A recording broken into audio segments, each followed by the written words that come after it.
La Chambre des métiers. Une institution au service du secteur artisanal. Créée par la loi numéro 77/92 du 10 août 1977, la CMD est une institution consulaire pour les artisans et les organisations professionnelles de la région de Dakar.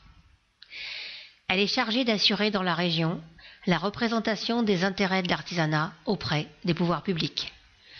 Elle est composée de 54 membres, 27 titulaires et 27 suppléants, dont 21 chefs d'entreprise et 6 compagnons. La Chambre des métiers a pour attribution de tenir le répertoire des entreprises artisanales, de tenir le répertoire des artisans et compagnons, de délivrer les titres de maître artisan, artisan et compagnons, de favoriser la rentabilité des entreprises, la qualité des produits et des services, des techniques et des méthodes de production et de commercialisation en suscitant la collaboration entre entreprises et la création de services communs. Elle a aussi pour attribution de favoriser l'expansion du secteur et l'élargissement des débouchés par l'organisation d'expositions pour favoriser la coopération avec les chambres de métiers étrangères, notamment par les jumelages. Elle va tenter de mettre en œuvre toute action susceptible d'améliorer ou de renforcer leurs propres ressources, d'assurer la tenue de permanence dans les localités autres que les chefs-lieux de région par l'ouverture d'antennes artisanales. Et enfin, afin d'illustrer ces dispositions et ces propositions, nous vous ferons entendre les témoignages de certains artisans et des responsables de cette chambre des métiers. Assalamu alaikum. maa ngi nuyu artisans sénégalais yëpp di jiital ci nuyu le président de l'union nationale des chambres de métiers monsieur Maguette Mbow di nuyu le secrétaire général de la chambre des métiers de Dakar monsieur Mortala Mbow ak tout le personnel de la chambre des métiers de Dakar man nag maa ngi tudd Babacar Fall nekk chef de service technique chambre des métiers de Dakar yàlla def ñu teg ci sama loxo les 3 villages artisanaux de la région de Dakar Soumbédioune Rufisque et Guédiawaye liggéey boobu aussi am ñoo xam ne ñoom laa ci àndal muy les chefs des centres yi nga xamante ni mooy village yi chefs yi laa ci àndal ku ñuy wax Bayla Ndiaye moo nekk village artisanal bu Soumbédioune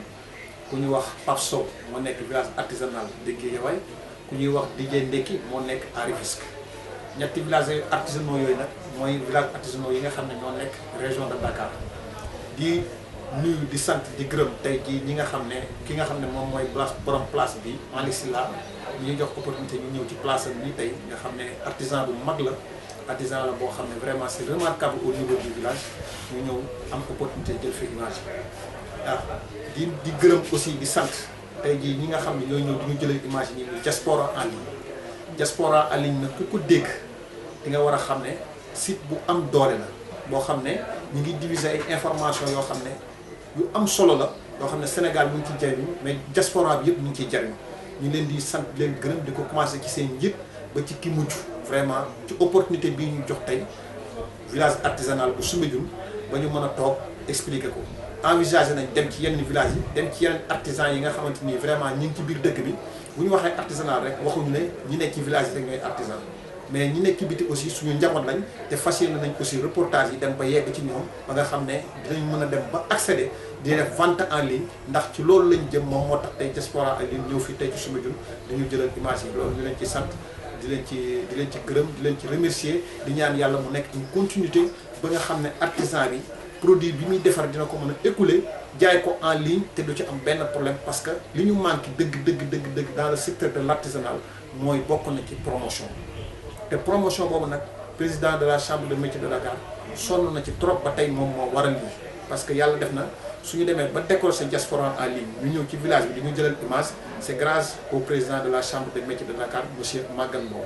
mu boole ñu ak équipe bi ñu ànd ak ñoom di liggéey ci ndigalam ba tey ñu mën a yegg si fii dañuy ñaan yàlla mu nekk une continuité ba produit boo xam ne am nañ ko fii au niveau du village ñu mën ko jaay en ligne artisans yi mën ci jariñu yëg ci seen bopp ba lépp loo xam ne bëgg nañ cee participer ñu mën cee participer. ñoo ngi envisager def yeneen yoo xamante ni dinañ ci gën a dina mën a gën a jàllale image u artisanat bi au niveau du Sénégal. boo xoolee y a 120 corps de métier moom moo am moom moo nekk ci répertoire u chambre de métier de Dakar 120 corps de métier 120 corps de métier bi maçon bi ci la bokk soudeur métallique bi ci la bokk menuisier bi ci la bokk mécanicien bi ci la bokk ñi ci bokk bëri na ba tax na ñoom ñëpp mënoo leen a regrouper ci biir village yi am na ci ay quelques corps de métier rek yu nekk ci biir village mais ñi ci ëpp ñi ngi ci biti te xam naa on aura l'occasion dem ci ñoom def reportage ba nga gis ne corps de métier yi dañoo bari jafe-jafe yi nag yaakaar naa li ci ëpp moom mooy problème mu promotion bi tey jii ci la bokkoon parce que nit ki bu fekkee day liggéey dafa bëgg li ñuy liggéey ñu mun ko wane ba nit ñi mën a xam ne lu am solo mi ngi fii bëri na ñoo xam ne ñi ngi dëkk Gueule Tapée te xamuñu village artisanal bu Soumbédioune te loolu li ko indi mooy manque de promotion te tey soo demee ci télé yi nga xam ne télé nationale bi nga xam ne RTS Sénégal ñun ñëpp ñoo ko bokk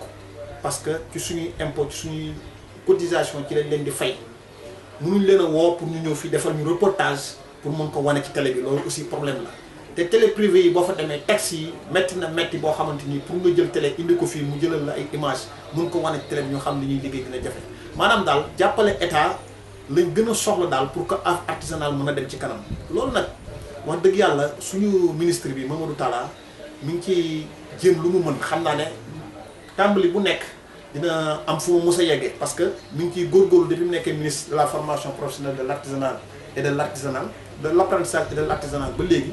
vraiment moom ouverture bi ñu am ci moom amuñu ko woon ci yeneen ministres yi te ñu ngi toog di formuler ay programme di remercier aussi le directeur de l'artisanal monsieur Diakhaté parce que moom itam vraiment mu ngi jàppale ci liggéey bi xëy na nag li ñuy wax daanu dajul suuf le président de la République mënul defal ñëpp lépp mais gis naa daal ci wàllu artisanal moom bu joxee 15% affecté ko à l'artisanal kooku day wane nag tàmbali na benn pas boo xam ne bu ñu gën a jàpp artisanal dina gën a jëm ci kanam te xam naa ne lu mu bëgg la parce que léegi bu njëkkoon enseignement général lañ gënoon favoriser mais gis naa ne léegi formation professionnelle ñu ngi ciy dugg bu baax a baax te artisanal kenn jiituwu ko ci formation professionnelle bi exemple bi ma ci joxe rek moom yow boo yoree sa atelier apprenti ya nga fa yore di leen jàngal yow yaa leen yore jël leen en charge di leen jox añ di leen jox reer di leen jox ndékki te état dimbaliwu na ci te ñooñu dañuy pare rek ubbi seen atelier defal noonu seen morom kon ce qui veut dire que formation professionnelle mi ngi commencé ci artisan bi parce que artisan bi moom mooy jël atelier formé xale bi ba mu mokkal xale boobu dem ubbi atelier yor fa juróomi nit wala juróom-ñett nit yoo xam ne charge yëpp moom moo ko yore di fay courant ba di fay ndox ba bu tabaski ñëwee mu séddoo ak ñoom li mu yore bu événement amee mu séddoo ak moom li mu yore loolu artisan kese moo koy def kon mérité na ñoom ñu jàppale leen ba fu ñu bëgg a yegg ñu yegg fa lii nag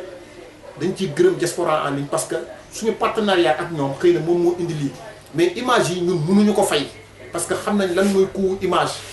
kon lii bokk na ci ndimbal bi nga xam ne diaspora en ligne ñoo ko njëkk a initié jëmale ko ci chambre de métier kooku vraiment ñu ngi leen ci remercier di leen ci sant leen ci gërëm.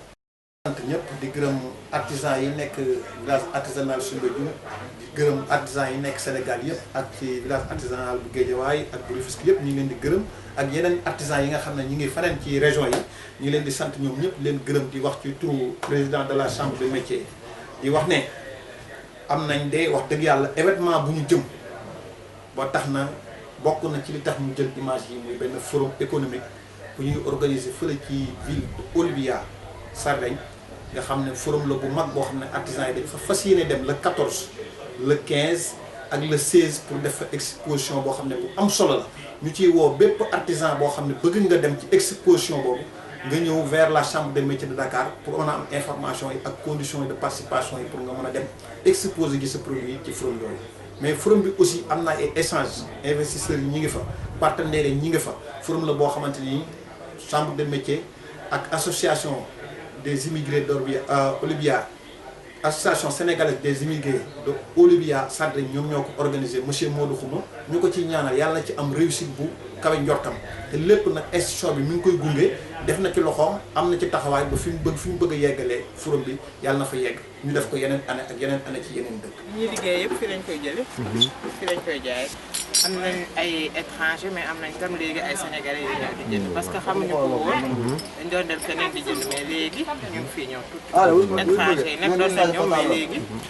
ñëw si bareetuñu daal. waaw les prix sont abordables parce que lii ñun ñoo koy defar bu ñu amee tuuti rek dañuy jaay. fii am nañ jafe-jafe tuuti mais ñu ngi sant yàlla parce que jafe-jafe ci secteur yëpp la am. mais nag bu ñu jàppalee que doolee ñoo jàppale parce que ñun chambre de métier mu ñuy jàppale déjà bu ñu amoon beneen bu ñëw duñu jàppale un de plus lay doon. tey boo doon joxe message tey ban message lay doon. mooy consommons local mooy sama message tey wax Sénégalais yi ak étrangers yi surtout ñuy ñëw di jënd ak waa diaspora parce que lii yëpp ñoom lañ ko defaral on les attend ñu ñëw jënd si incha allah.